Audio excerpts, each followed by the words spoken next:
Baik, selamat pagi Bapak dosen yang terhormat.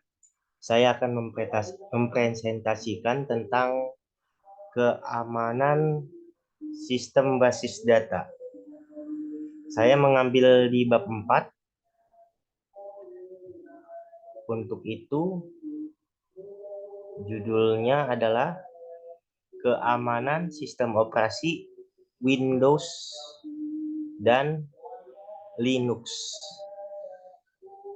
Keamanan sistem informasi operasi pada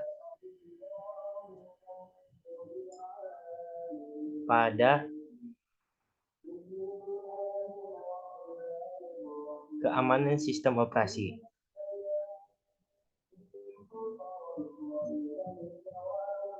Sebuah buletin yang dilaporkan oleh Kaspersky Lab menyatakan bahwa sepanjang tahun 2019 merupakan tahun yang banyak mendapatkan serangan di subsistem desktop jarak jauh di versi sistem operasi Windows. Statistik aplikasi yang paling rentan adalah Microsoft Office dengan persentase 65%, 65,59%. Lanjut. Keamanan pada sistem operasi merupakan kebutuhan yang sangat utama dan penting. Bayangkan, jika sebuah sistem operasi tidak dilengkapi dengan keamanan yang mumpuni. Maksudnya sistem keamanan itu kita juga harus punya keamanan yang sanggup gitu untuk mengamankan sistem kita, sistem komputer kita tersendiri. Misalnya pada serangan virus, atau spam, atau worm, dan lain-lain.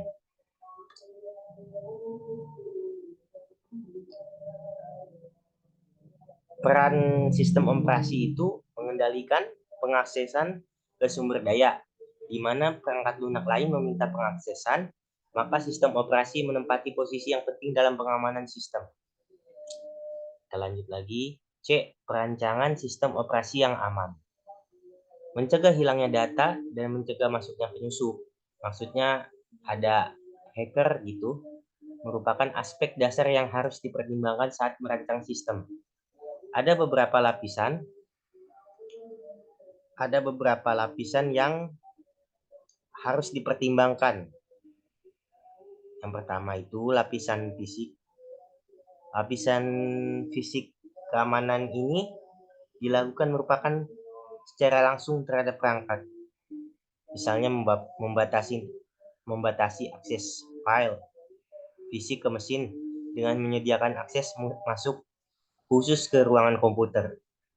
Penguncian komputer secara hardware, keamanan BIOS, keamanan bootloader.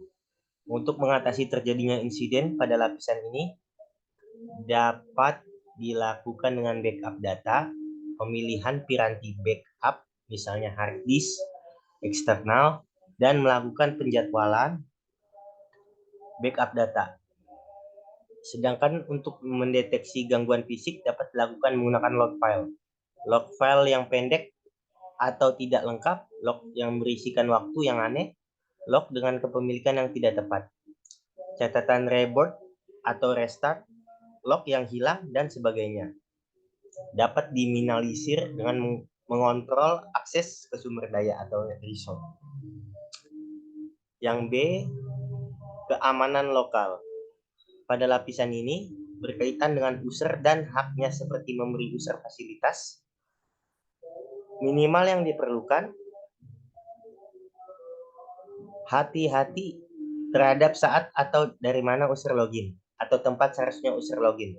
Misalnya kita harus berhati-hati untuk di mana kita misalnya ke warnet, login data kita harus perhatiin atau pastikan itu supaya tidak ada data-data yang penting yang nyangkut di dalam sebuah komputer tersebut. Yang C, keamanan root. Ketika melakukan perintah yang kompleks, cobalah cara yang tidak merusak dulu, terutama perintah yang menggunakan globbing. Contoh saat ingin melakukan rm forward, pertama-tama coba dulu buka kurung is forward, tutup kurung. Beberapa orang merasa terbantu ketika melakukan touch pada sistem mereka. Hal ini membuat perintah-perintah seperti rmfr menanyakan apakah benar ingin menghapus seluruh file. Selanjutnya yaitu hanya menggunakan root untuk melakukan tugas tertentu. Untuk mengetahui bagaimana melakukan sesuatu, kembali ke sel user normal. Hingga yakin apa yang perlu diperlukan dilakukan oleh root. Jalur perintah untuk pemakai root sangat penting. Jalur perintah atau variabel lingkungan path mendefinisikan lokal yang dicari sel untuk program. Kita lanjut. Dalam pernyataan path, sebagai tambahan jangan pernah menaruh direktori yang dapat ditulis pada jalur pencarian. Karena hal ini memungkinkan penyerang memodifikasi atau menaruh file binner dalam jalur pencarian. Selain itu, jangan pernah menggunakan perangkat utilitas rlogin tanda miring garis miring rsh garis miring reset disebut utilitas R sebagai root. Karena utilitas ini menjadi sasaran banyak serangan dan sangat berbahaya bila dijalankan sebagai root. Jangankan membuat file, sort untuk root, dan juga selalu perlahan dan berhati-hati ketika berlaku menjadi root. Kita lanjut lagi. Adapun keamanan file dan sistem file. Beberapa cara dapat dilakukan untuk pengamanan lapisan seperti directory home user. Tidak boleh mengakses perintah, mengubah sistem seperti partisi, perubahan device, dan lain-lain. Lakukan setting limit system file, atur akses dan permission file, read, write, execute bagi user maupun grup. Selalu cek program-program yang tidak dikenal. Nah, lanjut yang ke E, keamanan password dan enkripsi. Password dan kernel merupakan keamanan dasar yang sebaiknya diimplementasikan oleh semua pengguna. Hal yang harus diperhatikan yaitu berhati-hati terhadap brute force attack dengan membuat password yang baik, selalu mengenkripsi file yang dipertukarkan, lakukan pengamanan pada level tampilan seperti screensaver. Yang F, keamanan kernel. Kernel itu harus selalu update dan mengikuti review terhadap bugs atau kekurangan pada sistem operasi. Keamanan jaringan juga sangat diperlukan dengan mewaspadai paket sniffer yang sering menyadap port internet, melakukan prosedur untuk mengecek integritas data, memverifikasi informasi DNS, melindungi network, file system, gunakan firewall untuk barrier antara jaringan privat dan jaringan eksternal. Windows yang berikutnya, tinjauan sistem operasi yang aman atau Windows. Ada Windows Firewall. Pada tahun 2001, Windows Firewall pertama kali diperkenalkan ke OS Windows XP. Dan sejak saat itu, Windows Firewall terus mengalami peningkatan baik segi fitur maupun keamanan. Kita lanjut ke berikutnya, yaitu ada lagi Windows Update.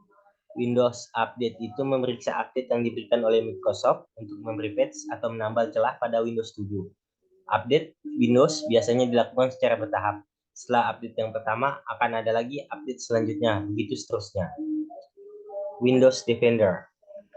Windows Defender adalah software antivirus internal yang sudah disediakan Windows secara gratis. Antivirus ini juga tidak kalah dengan antivirus hebat lainnya, seperti Avast, Avira, AVG. Windows Hello. Windows Hello adalah fitur yang memungkinkan penggunaan untuk login ke dalam Windows dengan menggunakan deteksi wajah, iris, dan sidik jari untuk membuka device. BitLocker. BitLocker Drive Encryption adalah sebuah fitur enkripsi satu cakram penuh yang dapat di dalam sistem operasi Microsoft Windows Vista, Windows 7, dan Windows Server 2008. Yang didesain untuk melindungi data dengan melakukan enkripsi terhadap keseluruhan partisi. Secara default, BitLocker Drive Encryption menggunakan algoritma AES dalam mode code block. chaining atau CBC dengan panjang kunci 128 bit yang digabungkan dengan Elephant Diffuser untuk meningkatkan keamanannya. Selanjutnya, tinjauan terhadap sistem operasi yang aman Linux, mengevaluasi keamanan sistem informasi Linux yang Anda miliki. Meski sebuah sistem sudah dirancang memiliki perangkat keamanan dalam operasi, masalah keamanan harus selalu dimonitor. Hal ini disebabkan oleh beberapa antara lain: ditemukannya lubang keamanan security hole yang baru, kesalahan konfigurasi, penambahan perangkat baru hardware dan atau software yang menyebabkan menurunnya tingkat keamanan atau berubahnya metode untuk mengoperasikan sistem Linux Anda. Dari sekian banyaknya jenis sistem operasi, Linux merupakan OS yang aman terhadap virus.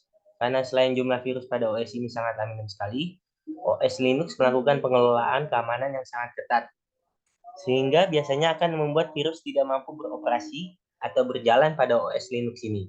Dengan begitu, user bisa langsung menghapus virus dengan mudah melalui tombol delete.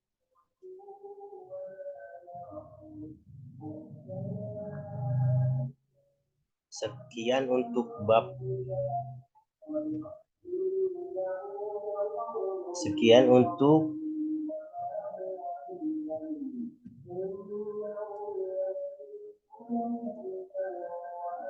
bab 4, keamanan sistem operasi untuk Windows dan Linux. Sekian untuk presentasi saya. Mohon dimaklumi Bapak dosen yang terhormat jika ada kesalahan kata atau kurang kata. Mohon maaf. Terima kasih yang sebesar-besarnya.